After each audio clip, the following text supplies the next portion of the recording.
ይህ የኢትዮጵያ ቴሌቪዥን ነው።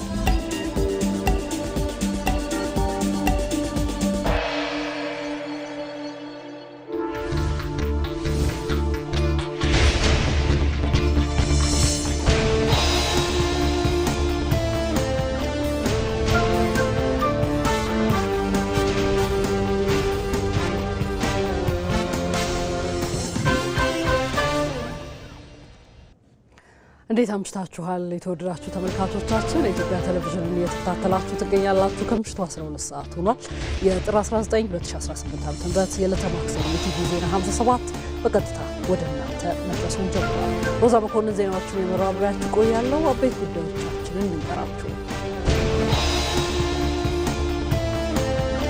የኢፌዴሪ አየር ኃይል ሪፎርም በዓለም አቀፍ መመዘኛ መሰረት ከፍተኛ ደረጃ ላይ መቀመጡን የጦር ኃይሎች ጠቅላይ ኤታማዦር ሹም ፊልድ ማርሻል ብርሃኑ ጁላ ገለጹ።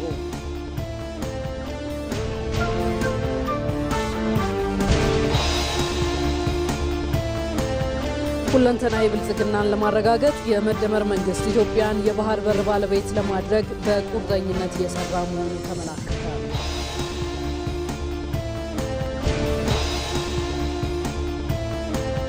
ባንኮች ለተመረጡ የገቢ ዕቃዎች የጉምሩክ ዋጋን እንዳመላካች ዋጋ እንዲጠቀሙ የኢትዮጵያ ብሔራዊ ባንክ ያወጣው መመሪያ የውጭ ምንዛሬ ብክነትን እንደሚቀንስ ተገለጸ።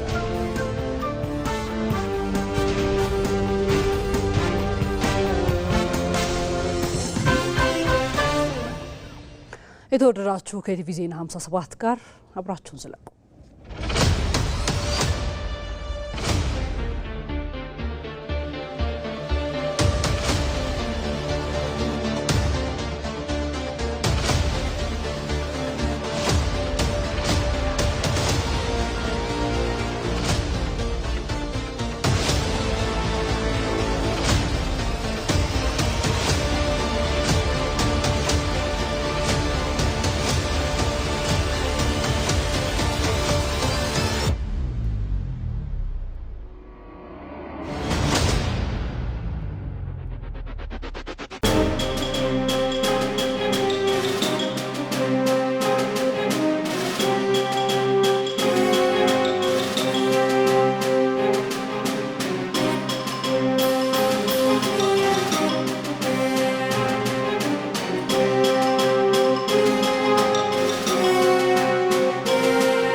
ከፌዴራል አየር ኃይል ጋር የተገናኙ መረጃዎችን እናስቀድማለን።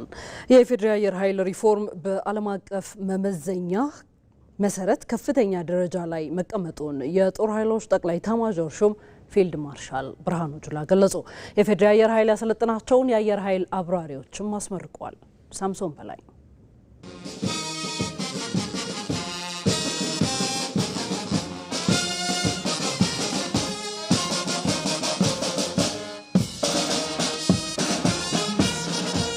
የፌዴራል አየር ኃይል ያሰለጠናቸውን የአየር ኃይል አብራሪዎች እጩ መኮንኖችና ቴክኒሻኖችን አስመርቋል። በምረቃ ስነ ስርዓቱ ላይ የጦር ኃይሎች ጠቅላይ ኤታማዦር ሹም ፊልድ ማርሻል ብርሃኑ ጁላ ኢትዮጵያ ባከናወነችው የአየር ኃይሉ ሰፊ የሪፎርም ስራ አመርቂ ውጤት መገኘቱን ገልጸዋል። አክለውም በሪፎርሙ በመጡ ለውጦች የኢትዮጵያ አየር ኃይል በዓለም አቀፍ መመዘኛ መስፈርት መሰረት ከፍተኛ ደረጃ ላይ መቀመጡን አስታውቀዋል። አየር ኃይላችንም የዚሁ መከላከያ ሰራዊታችን አንዱ አካል ሆኖ ለምድር ኃይላችን ከፍተኛ ድጋፍ ሲያደርግ የቆየ የኢትዮጵያን የአየር ክልል ምንጊዜም ሳያስደፍር የኖረ ነገር ግን ላለፉት 30 ዓመታት ለማሸለብ የተገደደ ባለፉት 5 ዓመታት ተስፈንጥሮ ራሱን ከዲጂታል ዓለም የቀላቀለ ምርጥ አየር ኃይል ሆኗል። በዓለም አቀፍ ፓወር ኢንዴክስ መመዘኛ መሰረት የምስጢራዊ አቅሞቻችንን መረጃ ሳያገኙ በግልጽ በሚታወቀው አቅም ላይ ብቻ ተመስርተው በሰጡን ደረጃችን በእጅጉ ተሻሽሏል። አየር ኃይሉ ለሀገር በርካታ አስተዋጽኦችን እያደረገ መሆኑን የገለጹት ፊልድ ማርሻል ብርሃኑ ጁላም ኢትዮጵያ የያዘችውን የብልጽግና ጉዞ አጠናክራ እንድትቀጥል ጉልህ ሚና እየተጫወተ መሆኑን ጠቅሰዋል። ህዝባችንና መንግስታችን ልማት ላይ እንዲያተኩሩ ምቹ ሁኔታ ተፈጥሮላቸው አስደማሚ ግንባታዎች እንዲካሄዱ ታላላቅ እድገቶችም እንዲመዘገቡ የመከላከያ ሰራዊት ሚና ህይወት በመክፈል ጭምር የተደገፈ የአገር ወዳድነት ጫፍ የታየበት ሚና ነው። ተመራቂ ተማሪዎቹ የአቪዬሽን ኢንዱስትሪ የሚጠይቀውን መስፈርት በማሟላት ለምረቃ መብቃታቸውን የፌዴራል አየር ኃይል ዋና አዛዥ ሌተናል ጄኔራል ይልማ መርዳሳ ገልጸዋል። ከሀገራዊ ለውጡ ማግስት ጀምሮ ለተከታታይ 3ኛ ጊዜ የምናስመርቃቸው እነዚህ አብራሪዎች እጩ መኮንኖችና ቴክኒሻኖች የአቪዬሽን ኢንዱስትሪ የሚጠይቀውን ዓለም አቀፍ መመዘኛ ያሟሉ ሲሆን ከህብረተሰባችን ተመልምሎ ላለፉት 3 ተከታታይ ዓመታት ጥራት ያለው ስልጠና ሲከታተሉ ቆይቶ እነዚሁ ዛሬ ለምረቃ በቅተዋል። በዚህ ታሪካዊ መርሃ ግብር ላይ የሚመረቁ ወጣት በራሪዎች እጩ መኮንኖችና ቴክኒሻኖች ከአካዳሚና ከበረራ ስልጠናቸው ጎን ለጎን ለሀገራቸው እና ለተቋማቸው ፍጹም ታማኝ ጀግና እና ታታሪ እንዲሆኑ ጠንካራ የስነ ልቦና ግንባታ ሲደረግላቸው ቆይተዋል። ተመራቂ ተማሪዎቹም የወሰዱትን ስልጠና ጥራቱን የጠበቀ ከመሆኑን ባሻገር የሀገር ፍቅር ስሜትን ያላበሳቸው በመሆኑ ለሀገራቸው የሚጠበቅባቸውን ሁሉ ለማበርከት ዝግጁ መሆናቸውን ለኢቲቪ ተናግረዋል። ከተመራቂዎች ብዙ ነገር ይጠበቃል። እንደ ሀገር ከኛ ብዙ ነገር ትፈልጋለች። ብቁ ቴክኒሻል፣ ብቁ ኦፕሬተሮች መሆን ይጠበቅብናል። ከኛ የሚጠበቁት ነገሮች ተረድተን እንደ ማንኛውም ወታደር ግንባር ላይ እንዳለ ወታደር እኛም ነቅተን የሀገራችንን ዳር ድንበር የአየር ክልል ለማስጠበቅ ዝግጁ ነን። ተስፋችንም ነው። አየር ኃይላችን እንግዲህ የኢትዮጵያን አየር ክልል ቀን ከሌት የሚጠብቅና እኔም ደግሞ የዛ አባል በመሆኔ ቀን ለሌት ለመጠበቅ እድለኛ በመሆኔ ለዚህ ቀን በመድረሴ በጣም ደስተኛ ነኝ። ቀን ከሌት የኢትዮጵያን አየር ክልል ለማስጠበቅ እንዲሁ ከዚህ በላይ ራሴን ለማብቃት በደንብ እጥራለሁ ማለት ነው። እንደ አየር ኃይል አባልና እንዲሁም እንደ አብራሪ በመሆኔ አንፃር ሀገሬን ከጠላት ለመከላከልና በማንኛውም ግዳጅ ለመሳተፍ ለሀገሬ መስዋዕት ለመሆን እንዲሁም ደግሞ ሀገሬን ከፍ አድርጌ ለመያዝ ወይ ደግሞ ሀገሬን ከጠላት ለመጠበቅ በጣም ዝግጁ ነኝ። አየር ኃይሉ ይህን የምረቃ መርሃ ግብር ያከናወነው የ9ኛ ዓመት የምስረታ በዓሉን እያከበረ ባለበት ወቅት ነው። ከዚሁ ጋር ተያይዞ የአሜሪካ ምክትል የውጭ ጉዳይ ሚኒስትር ክሪስቶፈር ላንዳው በቢሾፍቱ በተካሄደው የኢፌዴሪ የአየር ኃይል 9ኛ ዓመት ክብረ በዓል ማጠቃለያ መርሃ ግብርን ታድመዋል። ከአሜሪካ ምክትል ውጭ ጉዳይ ሚኒስትር ክሪስቶፈር ላንዳው በተጨማሪ የአሜሪካ አፍሪካ እዝ አዛዥ ጀነራል ቪን አንደርሰን በኢትዮጵያ የአሜሪካ አምባሳደር ሀርቪን ማሲንጋ ጋር ተገኝተዋል። የጦር ኃይሎች ጠቅላይ ኤታማዦር ሹም ፊልድ ማርሻል ብርሃኑ ጁላ፣ የአየር ኃይል ዋና አዛዥ ሌተናል ጀነራል ይልማ መርዳሳን ጨምሮ የመከላከያ ሰራዊቱ ከፍተኛ አመራሮች ለእንግዶቹ በአየር ኃይል ግቢ አቀባበል አድርገውላቸዋል። እንግዶቹ የፌዴራል አየር ኃይል 9ኛ ዓመት ክብረ በዓልን አስመልክቶ የተዘጋጀውን የአቪዬሽን ኤክስፖ የጎበኙ ሲሆን የክብረ በዓሉ ማጠናቀቂያ ዝግጅት ላይ መታደማቸውንም ሪፖርተራችን ወንደሰን አፈወርቅ ዘግቧል።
ይህ ተቋም አሁን ያለበትን ቁመና እንዲዝ በየዘመናቱ መንግስታት የሰሯቸው ድምር ስራ ውጤት መሆኑን አምነን አሁን ያለበት ደረጃ ላለፉት 90 ዓመታት ካለበት ደረጃ ከፍ ያለው የላቀ ብቃት የያዘበት ጊዜ ነው ብለን በድፍረት መናገር ይቻላል።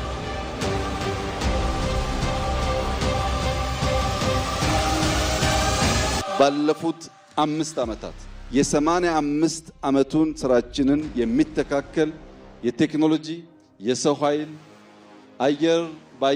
አየር በምድር ብቻ ሳይሆን ከአየር ጥቃት ኢትዮጵያን ለመከላከል የሚያስችል በርከት ያሉ ቴክኖሎጂዎች ለመታጠቅና ብቃታችንን ከፍ ለማድረግ ሰርተናል።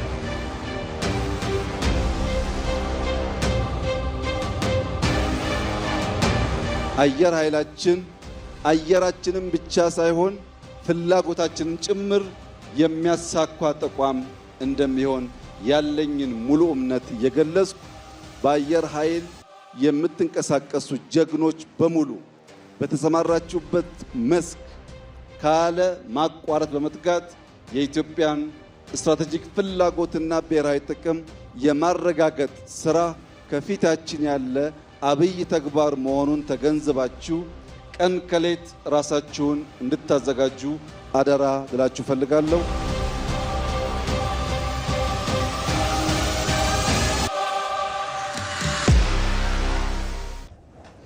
ዘገባዎቻችን ቀጥሏል። ወደ ላርሰ ጉዳያችን እንሻገር። ከ90 በመቶ በላይ የውጭ ገቢ ንግዷን በወደብ ኪራይ ለምታከናውነው ኢትዮጵያ የባህር በር ጉዳይ የህልውና ጉዳዩ ነው።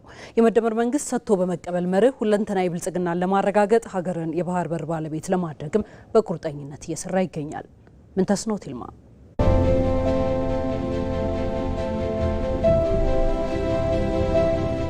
የቀይ ባህር ቀዳሚ ባለቤት የነበረችውና የተደራጀ የባህር ኃይል የነበራት ሀገራችን ኢትዮጵያ ከህግ ውጪ በሆነ መንገድ ከባህር በር ርቃ መቆየቷ ለሚያስቆጫቸው ሀገር ወዳድ ኢትዮጵያውያን ዛሬ አዲስ የታሪክ ምዕራፍ ተከፍቷል።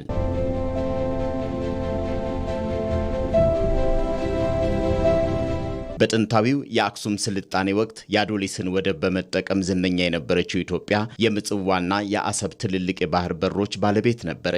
ይሁንና ይህች ታላቅ አገር በባዳና ባንዳ የተቀናጀ ሴራ መተንፈሻ ወደቧን፣ የባህር ኃይሏንና የንግድ መርከቦቿን እንዴት ልትነጠቅ ቻለች የሚለው ጥያቄ የሁልጊዜም ቁጭት ነው። ድህነትን ለማሸነፍ የኑሮ ጫናን ለማቃለልና ብልጽግናን አረጋግጦ ለትውልድ የሚተርፍ ሀብት ለማቆየት በየዓመቱ ለወደብ ክራይ በቢሊዮን የሚቆጠር ዶላር ለምታወጣ ሀገር የባህር በር ጉዳይ ተጨማሪ አማራጭ ሳይሆን የህልውና ጉዳይ ነው። ይህ ሀቅ ከ120 ሚሊዮን በላይ የሆኑ ኢትዮጵያውያንን በአንድ ሀሳብ ያስማማና የብዙሃኑን አይን የገለጠ ጉዳይ ሆኗል። እንግዲህ በአሁኑ ሰዓተኛ ከነዳጅ ወሳኝ የሆኑ የሚባሉ ሸቀጦችንም ጭምር የሌላ ሀገር ፖርት ተጠቅመን ነው የምናስገባው።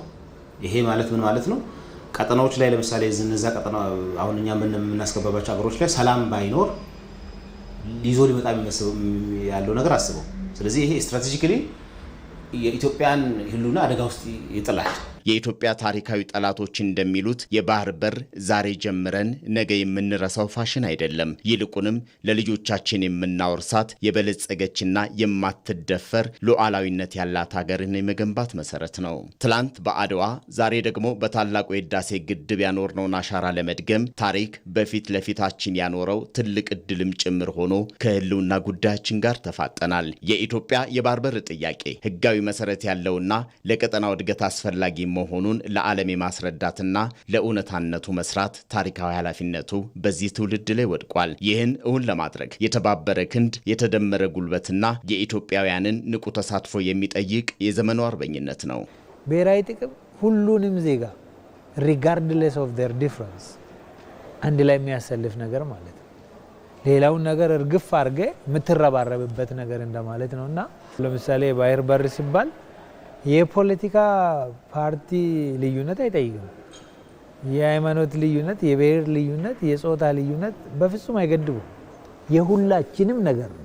የባህር በር ለድርድር የማይቀርብ የብሔራዊ ጥቅም ጉዳይ ነው ስትል ኢትዮጵያ በሰላማዊ መንገድ በንግግር በዲፕሎማሲና ሰጥቶ መቀበል መርህ ማሳካት እንደሚቻልም የመደመር መንግስት በጽኑ ያምናል። በአጠቃላይ የኢትዮጵያ የባህር በር ጥያቄ ኢኮኖሚያዊ፣ ህጋዊና ቀጠናዊ ደህንነትን መሰረት ያደረገ በመሆኑ ለነገዋ ታላቅ ሀገር ዛሬ የሚጣል ጽኑ መሰረት ነው።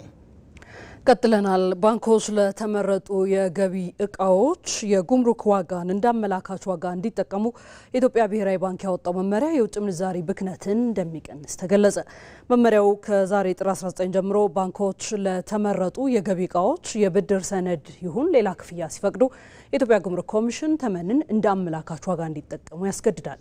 ባየሙላት ተጨማሪውን ይዟል። የኢትዮጵያ ብሔራዊ ባንክ ጥር 17 ቀን 2018 ዓ.ም ባወጣው መመሪያ ከዛሬ ጥር 19 ጀምሮ ባንኮች ለተመረጡ የገቢ እቃዎች የብድር ሰነድ ይሁን ሌላ ክፍያ መንገድ ሲፈቅዱ የኢትዮጵያ ጉምሩክ ኮሚሽን ተመንን እንዳመላካች ዋጋ እንዲጠቀሙ አሳስቧል። አስመጪዎች ለባንኮች ለብድር ሰነድ የሚያቀርቧቸው ዋጋዎች ከኢትዮጵያ ጉምሩክ ኮሚሽን የማጣቀሻ ዋጋዎች ጋር ሲነጻጸሩ ከፍተኛ ልዩነት እንዳላቸው ብሔራዊ ባንኩ በክትትል በማረጋገጡ ልዩነቱን ለማጥበብ መመሪያውን ማውጣቱን አስታውቋል። በብድር ሰነድና በጉምሩክ የዋጋ ተመን መካከል በተለያየ ምክንያት የዋጋ ልዩነት እንደሚፈጠር የፋይናንስ ባለሙያው ሚሊዮን ክብረት ይገልጻሉ። ሻጮቹ ብዙ ጊዜ ማኒፋክቸር ወይም ለእቃውን ከመላካቸው በፊት ብዙ ጊዜ እንደ አድቫንስ ክፈሉ፣ መያዣ ክፈሉ የማለት ነገር ይኖራል። መያዣ ክፈሉ ሲሏቸው ኤልሲው ደግሞ ይሄን ስለማያስተናግድ ከፓራላል ማርኬቱ ገንዘብ አውጥቶ መያዣ እና አድቫንስ የመክፈል ነገር ይኖራል። ከዛ በኤልሲው በሚከፈትበት ጊዜ የኤልሲው ዋጋ በጣም ትንሽ ይሆንና የጉምሩክ ማስከፈያ ዋጋ ደግሞ ትልቅ ይሆናል። በመሐከሉ በጣም ትልቅ ይከፍታል። ይሄ ምን ክፍተት አንድ ክፍተት የሚፈጥረው ነገር መንግስት ካለፈው ዓመት ጀምሮ ሊዘጋው ያሰበው ወይም በጣም ሊቀንሰው ያሰበው ፓራላል ማርኬት ወይም ብላክ ማርኬት በተለምዶ የምንለውን ዋና ሚና እንዳይጫወት ማድረግ ስላለበት ይሄ ነገር በባንክና በጉምሩክ መካከል ያለው ነገር እየቀነሰ በሄደ ቁጥር የፓራላል ማርኬቱ ሚና እየቀነሰ ይመጣል ማለት ነው። ባንኮች ለተመረጡ የገቢ እቃዎች የጉምሩክ ዋጋን እንዳመላካች ዋጋ እንዲጠቀሙ የሚያስገድደው መመሪያም የሀገሪቱ የውጭ ምንዛሪ ያላግባብ እንዳይወጣ ያደርጋል። ብሔራዊ ባንክ አሁን ባለው መሰረት ለባንኮች የምትሰጡት ዋጋና ብሔራዊ ባንክ ጉምሩክ የሚቀርጽበት ዋጋ እኩል መሆን አለበት። ያለዛ ምን ማለት ነው? ባንኮች የሚሰጡት ገንዘብ ከውጪ ከሚከፈለው ገንዘብ ጋር የሚጣረስ ስለሆነ ምናልባትም ልዩነቱ በፓራላል ማርኬት ወይም በብላክ ማርኬት የሚሸፈን ሊሆን ይችላልና ይሄንን በተለይ ዋና ለሚባሉ ለተመረጡ እቃዎች ማስተካከል አለበት በሚል ነው የወሰዱት። ትልቁ ጥንቃቄ ደግሞ አላግባብ ከኢትዮጵያ ውጭ ሊወጣ የሚችለውን ፎሬን ከረንሲ ያድናል። በተለይ ደግሞ በብላክ ማርኬት የሚጠቀሙ ሰዎች ይሄን እንዳይጠቀሙ ያደርጋል ማለት ነው። የኢትዮጵያ ብሔራዊ ባንክ በተከታታይ የሚያወጣቸው የፋይናንስ መመሪያዎች የማክሮ ኢኮኖሚ ሚዛንን በማስተካከል ከፍተኛ ሚና እየተጫወቱ ነው። የብሔራዊ ባንኩ ገዢ ዶክተር ኢዮብ ተካልኝ አስተማማኝ ኢኮኖሚ ለመገንባት አሁንም ጠንካራ የፋይናንስ ስርዓት መዘርጋቱ እንደሚቀጥል ተናግረዋል።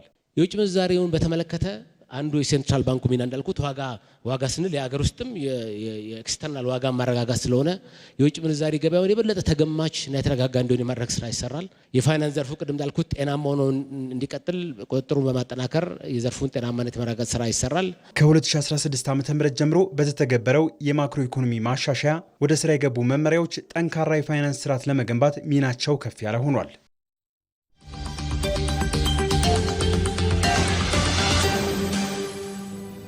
ኢትዮ መልህቅ ግሎባላይዜሽን ዓለምን አንድ መንደር ያደርጋታል የሚለው ሀቲት አደጋ ውስጥ ወድቋል። መልክዓ ምድር ጂኦግራፊ የዓለምን ፖለቲካ እየወሰነው ነው። ዓለም ካርታ መር የኃይል ፉክክር ውስጥ ገብታለች። የጂኦግራፊ እስረኛ አልሆንም ያለች ኢትዮጵያ እየፈረሰ ባለው የዓለም ስርዓት ውስጥ ዘመኑን የሚስማማ ስትራቴጂ ነድፋለች። ኢትዮ መልህቅ ዛሬ ምሽት ከ3 ሰዓት ጀምሮ በኢትዮጵያ ቴሌቪዥንና በኢቢሲ.ስትሪም የኢትዮጵያን የጂኦግራፊ እስረኝነት ለማምከን እያደረገች ያለውን ትግል እንቃኛለን። ምዕራፍ 1 የቲቪ ዜና 57 ወደ እናንተ መድረሱን እንደቀጠለ ነው። የወላይታ ብሔር ዘመን መለወጫ የጊፋታ በዓል በተባበሩት መንግስታት በትምህርት ሳይንስና ባህል ማዕከል ዩኔስኮ መመዝገቡን ምክንያት በማድረግ በወላይታ ሶዶ ስቴዲየም የደስታ መግለጫ መርሃ ግብር ተካሂዷል። በመርሃ ግብሩ ላይ የተገኙት የደቡብ ኢትዮጵያ ክልል ርዕሰ መስተዳድር አቶ ጥራሁን ከበደ ጊፋታ የሰላምና የመቻቻል ምልክት በመሆኑ ይህንን እሴት በክልሉ በተለያየ መልኩ ጥቅም ላይ መዋል እንደሚገባ ተናግረዋል። ይህ ቅርስ ይበልጥ በይዘቱ እንዲጠናከር ለቱሪዝም መስህብነት እንዲውልና ለትውልድ እንዲተላለፍ ያለውን የመጠበቅና ተጨማሪ ለህዝቦች አንድነትና ሰላም የሚጨምሩ እሴቶችን እየጠበቅን በጋራ መስራት ይኖርብናል። ጊፋታ የሰላም የይቅርታና የአንድነት ተምሳሌት በመሆኑ ይህንን እሴት በመጠቀም በክልላችን የፈነጠቀውን የሰላም የመቻቻልና የብልጽግና ጸዳል አድማሱ እንዲሰፋ ልንረባረብ ይገባናል። የቱሪዝም ሚኒስትር ሰላማዊት ካሳ በበኩላቸው የጊፋታ በዓል የዓለም ቅርስ ሆኖ መመዝገቡ ለኢትዮጵያ የቱሪዝም እድገት ተጨማሪ ሀብት ነው ብለዋል። የወላይታ ህዝብ ጊፋታን ለዘመናት በመጠበቅና ሳይሸራረፍ ከትውልድ ወደ ትውልድ እንዲሸጋገር በማስቻል የበዓሉ እሴቶች ከሀገራችን አልፈው በዓለም አደባባይ እንዲታዩና የተባበሩት መንግስታት የትምህርት የባህልና የሳይንስ ድርጅት ዩኔስኮ እንዲመዘገብ ማድረግ ተችሏል። በዚህም ሀገራችን በዩኔስኮ ያስመዘገበቻቸው ቅርሶች 18 እንዲደርሱ አስችሏል። እነኚህ ቅርሶቻችን የእኛነታችን ምልክቶች፣ ለዓለም ህዝቦች ደግሞ የጋራ ሀብቶች ናቸው። ይህ በዓል ኢትዮጵያን ለዓለም ከማስተዋወቅ በላይ ባህሉን ጠብቆ ለትውልድ ለማስተላለፍ ያግዛል ያሉት ደግሞ የባህልና ስፖርት ሚኒስትር ሸዊት ሻንካ ናቸው። ይህ እውቅና ኢትዮጵያውያን ብዝሃ ባህል እሴትና ውበቷን ለዓለም ከማስተዋወቅ በላይ ባህሉን ጠብቆ ለመጪው ትውልድ ለማስተላለፍ ያለንን ኃላፊነት በእጅጉ የሚጨምር የበለጠ እንዲስፋፋ የሚያደርግ የኢትዮጵያን ጥንታዊ ስልጣኔና የብዝሃ ባህል ውበትን ለዓለም ያሳየበት ሌላኛው መገለጫ ነው። ጊፋታ ግጭቶችን በይቅርታ የሚፈታበት፣ ሰላም ፍቅርና ማህበራዊ ትስስር የሚጠናከርበት በዓል በመሆኑ ለሰብአዊ እሴቶች መጠናከር ትልቅ አስተዋጽኦ አለው። አርማ የሀገረ መንግስት ምልክት፣ የርዕዮተ ዓለም መለያ። አርማ የረቂቅ ሐሳብ ፊት ገጽ፣ የዓላማና ራዕይ ሰንደቅ። አርማ የብዙ ሐሳብ አንድ ምልክት፣ የአንድ ምልክት ብዙ ሐሳብ። አርማ ፖድካስት በዚህ ሳምንት ይጀምራል። ቀጥለናል። ባህላዊ የግጭት መፍቻ መንገዶች ዘላቂ ሰላምን ለማረጋገጥ ሚናቸው የላቀ ነው። እነዚህ የግጭት መፍቻ መንገዶች ለዘላቂ ሰላም አበርክቷቸው የላቀ በመሆኑም ከዘመናዊ የፍትህ ስርዓት ጋር አስተሳስሮ ማስኬድ እንደሚገባ ተገልጿል። አሸናፊ እንዳለ በኢትዮጵያ ዘመናዊ የመንግስት አስተዳደር ከመተግበሩ አንስቶ በሰዎች መካከል የሚፈጠሩ ግጭትና ለመግባባቶች እልባት የሚሰጣቸው በባህላዊ የፍትህ ስርዓት ነበር። እነዚህ ስርዓቶች ከሳሽና ተከሳሽ ዘለቄታዊ እርቅ እንዲፈጥሩ የሚያስችሉ ናቸው። ነገር ግን ዘመናዊና መደበኛ የህግ ስርዓት ተግባራዊ ከተደረገበት ከ1960ዎቹ በኋላ መዳከም ቢስተዋልባቸውም ዛሬም በተለያዩ አገሪቱ አካባቢዎች ተግባራዊ የተደረጉ ነው። ባህላዊ የፍትህ ስርዓቶች ችግሮችን በጥልቀት መመርመራቸውና ቂም በቀል እንዳይፈጠር ማድረጋቸው ሚናቸውን የላቀ ያደርገዋል። እንግዲህ መደበኛ ፍርድ ቤቶች የሚሰጡት ውሳኔ ያው አንዱን አሸናፊ ሌላውን ተሸናፊ የሚያደርግ ነው። ይሄ እንግዲህ ዘመናዊው ስርዓት ባለ ማስረጃ ባስረዳው መጠን ሰው ተከራካሪዎች የሚመጡ ውጤቶች አሉ። በባህል ፍርድ ቤቶች በአብዛኛው እንደዛ አይደለም። በዋናነት የሚጠናቀቀው በእርቅ ስርዓት ነው። ስለዚህ ሰዎች ወደ ቀደመ ግንኙነታቸው ለመመለስ በቀላሉ ይቻላል። ይሄ ቂም በቀልን የመሳሰለውን ስለሚያጠፋ በዘላቂነት ማህበራዊ ግንኙነቶችን ጠግኖ አብሮ ለመኖር እድል ስለሚሰጥ ለዘላቂ ሰላም ግንባታ በጣም መሰረታዊ ነው ማለት ነው። ከዘመናዊ የፍትህ ስርዓቶች በተለየ የግጭትን፣ ያለመግባባትን፣ የጥል ምክንያቶችን ከስር ይመረምራሉ። ነገርን ከስሩ ነው እና ያን ከስሩ በመመርመር እውነት ላይ ያተኩራሉ። እውነት ላይ የተመሰረተ ፍትህ ለመስጠት የሚያገለግሉ ናቸው። ከዛ ባሻገር የአንድ ወገንን ከሳሽ ሆኖ መምጣት የሌላ ወገን ተከሳሽ ሆኖ መምጣትን ሳይጠብቁ ራሳቸው በዚህ ባህላዊ ስርዓቶች ግጭቱ መኖሩን በማየት ግጭቶች እንዳይባባሱ፣ አለመግባባቶች እንዳይባባሱ ሳይቃጠል በቅጠል በሚል የቆየ ባህል በየትኛውም የማህበረሰብ ውስጥ ያለ ማለት ነው። ይሄ አፍሪካን በአጠቃላይ የሚገልጽ ነው። ከትናንት በጎ እሴቶችን መውሰድ፣ ዛሬ አዳዲስ እሴቶችን መፍጠር ነገ ኢትዮጵያ እንድትበለጽግ ያደርጋል ብሎ የሚያምነው የመደመር መንግስት ደግሞ ባህላዊውን ከዘመናዊ ጋር ማጣመር እንደሚያስፈልግ ይገልጻል። ጠቃሚ የሆኑ የባህላዊ ፍትህና አማራጭ የክርክር መፍቻ አሰራሮችን በሙሉ አቅም ማደራጀትና መደበኛ ፍትህ ስርዓታችን አንድ ቋሚ ክፍል አድርጎ ማዋቀር የግድ የሚለን ምርጫ ሳይሆን ግዴታ ሆኗል። ባህላዊ የፍትህ ስርዓቶች አዳዲስ እሳቤዎችን እንዲያካትቱና ክፍተቶቻቸውን ሞልቶ ለሀገር ዘላቂ ሰላም አበርክቷቸውን እንዲያልቁ ማድረግ እንደሚገባም ይነሳል። እንደ መንግስትም ጥበቃ ማድረግ ዜጎች ባህላቸውን እንዲያሰፉ እንዲያሳድጉ ጥበቃ የማድረግ ኃላፊነት ስላለበት አሁን የወጡ የባህል ህጎች ሁለት አይነት ዓላማ ይዘው የወጡ ናቸው። አንደኛ ባህሉን የማሳደግ እና ጠብቆ የማቆየት፣ ሁለተኛ ደግሞ ፍትህን ተደራሽ ማድረግ።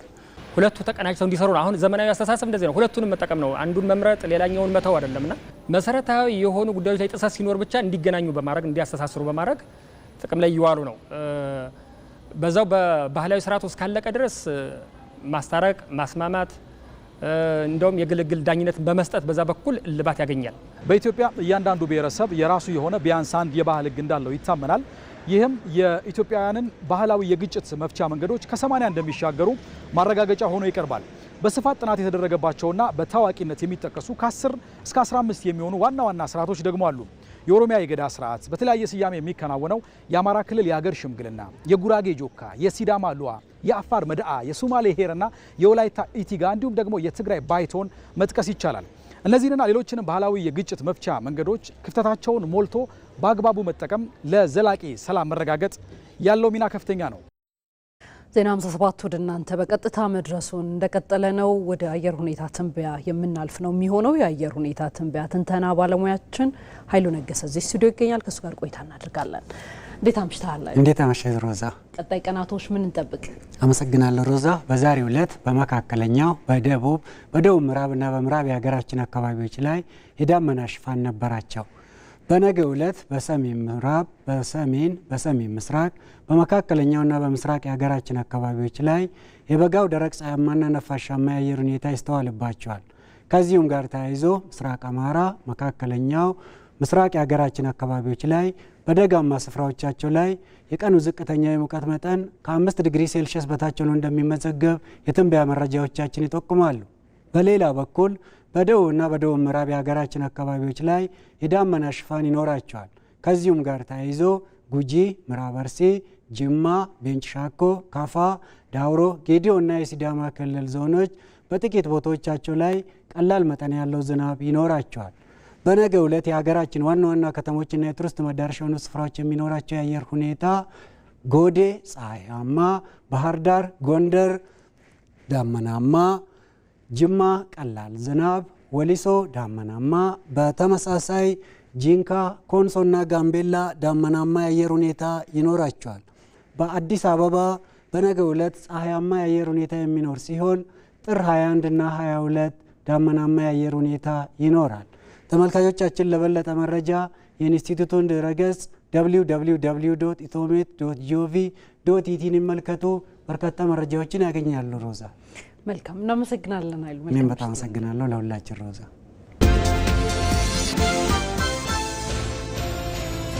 የዘመናት የሀገረ መንግስት ግንባታ ተቃርኖን በዘላቂነት ለመፍታት እየተሰራበት ያለው ሀገራዊ ምክክር ምን ተስፋ ይዞ ይመጣል? ምክክሩ ስኬታማ እንዲሆን ምን ስራዎች ያስፈልጋሉ?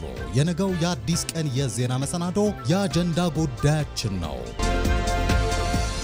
ኢትዮጵያ ዘመናትን የተሻገሩ ስብራቶቿን ለመጠገን እየመከረች ትገኛለች። ሁለንተናዊ ብልጽግናና ዘላቂ ሰላምን ለማረጋገጥ እንደሚያግዝ የሚታመነው ሀገራዊ ምክክር ስኬታማ እንዲሆን ሁሉም ዜጋ በንቃት መሳተፍ የግድ ይለዋል። እየተከናወነ ያለው ሀገራዊ ምክክር ሁሉንም አሳታፊና ዘላቂ ሰላምን የሚያረጋግጥ እንዲሆን ለማድረግ ስራዎች እየተሰሩ ይገኛሉ። ሀገራዊ ምክክር የነበሩ ቁርሾችን በመፍታትና ሀገራዊ በሆኑ ጉዳዮች ላይ የጋራ መግባባት በመፍጠር ረገድ የሚጫወተው ሚና ምን ይመስላል? በዚህ ላይ የዜጎች ተስፋስ ምንድን ነው? ኢቲቪ በነገው የአዲስ ቀን መሰናዶ ይህንን ጉዳይ ይዘን እንጠብቃቸዋለን። ከ1 ሰዓት እስከ 3 ሰዓት በሚኖረው ቆይታም እንግዶችን በዚህ ጉዳይ ላይ ጋብዘን ተጨማሪ ዘገባዎችን ይዘን እንጠብቃቸዋለን። አዲስ ቀን ዜና 57 ቀጥሏል። የፋይዳ ዲጂታል መታወቂያን እስካሁን 33 ሚሊዮን ዜጎች መውሰዳቸውን የፋይዳ ብሔራዊ መታወቂያ ፕሮግራም አስታወቀ። የኢትዮጵያ የሃይማኖት ተቋማት ጉባኤ ከብሔራዊ መታወቂያ ፕሮግራም ጋር በመተባበር የተዘጋጀና በፋይዳ ትግበራ ላይ ትኩረቱን ያደረገ የምክክር መድረክ በሐዋሳ ከተማ ተካሂዷል። የሃይማኖት ተቋማት በመደበኛ መንፈሳዊና ማህበራዊ አገልግሎቶቻቸው ሰላምንና ታማኝነትን የሚሰብኩ በመሆናቸው ለዚህ ተግባራዊነት የሚያግዙ አሰራሮችን በቅንጅት መተግበር እንዳለባቸው የኢትዮጵያ የሃይማኖት ተቋማት ጉባኤ ጠቅላይ ጸሐፊ ቀሲስ ታጋይ ገብረ ሚካኤል ተናግረዋል። የሃይማኖት ተቋማት መሪዎች ወንጀልን የሚጸየፉ የሚቃወሙና ዜጎች በእኩልነት በፍትህ በመከባበር በፍቅርና በአንድነት እንዲኖሩ የሚያስተምሩ ከመሆናቸው አንጻር የተያዘውን እቅድ በአጭር ጊዜ ውስጥ ስኬታማ እንዲሆን ለማድረግ ለምዕመናን ማስረዳትና ተግባራዊ ምላሽ እንዲሰጡ ማድረግ ከኛ የሃይማኖት አባቶችና መሪዎች የሚጠበቅ ኃላፊነት ብቻም ሳይሆን ባለቤትም ሆነን መስራት እንዳለብን ለማስገንዘብ እንወዳለን። የፋይዳ ዲጂታል መታወቂያ ኢትዮጵያ ለጀመረችው የዲጂታል ጉዞ መሰረት ነው ያሉት የብሔራዊ መታወቂያ ፕሮግራም ዋና አስተባባሪ ዮዳሄ አርያ ስላሴ እስካሁን 33 ሚሊዮን ኢትዮጵያን መታወቂያውን መውሰዳቸውን ተናግረዋል።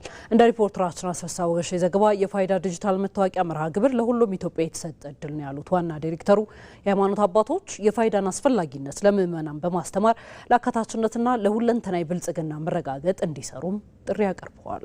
እናንተ በማህበረሰብ ውስጥ ያላችሁ የማይናወጥ ተሰሚነት ለዚህ ሀገራዊ ንቅናቄ ስኬት ዋነኛው ምሰሶ በመሆኑ እያንዳንዱ ምዕመን የፋይዳ መታወቂያ ለሀገር እድገትና ለግል ደህንነቱ ያለውን ጥቅም ተረድቶ በንቃት እንዲሳተፍ ግንዛቤ መፍጠር፣ በተለይም ሴቶች፣ ህጻናት፣ አካል ጉዳተኞች፣ በእድሜ የገፉ ከማህበረሰቡ በተለያየ ምክንያት ሊገለሉ የሚችሉ ሰዎች ወይም ተጋላጭ የሆኑ የማህበረሰብ ክፍሎች በምዝገባው ሂደት ውስጥ ቅድሚያ እየተሰጣቸው ያለምንም መገለል ሀገራዊ ኃላፊነታችሁን እንድትወጡ አደራ እላለሁ። የተወደዳችሁ ኢቲቪ ዜና 57ን እየተከታተላችሁ ነው የምትገኙት። የምዕራፍ አንድን አጠናቀናል። ከደቂቃዎች በኋላ ምሽት 1 ሰዓት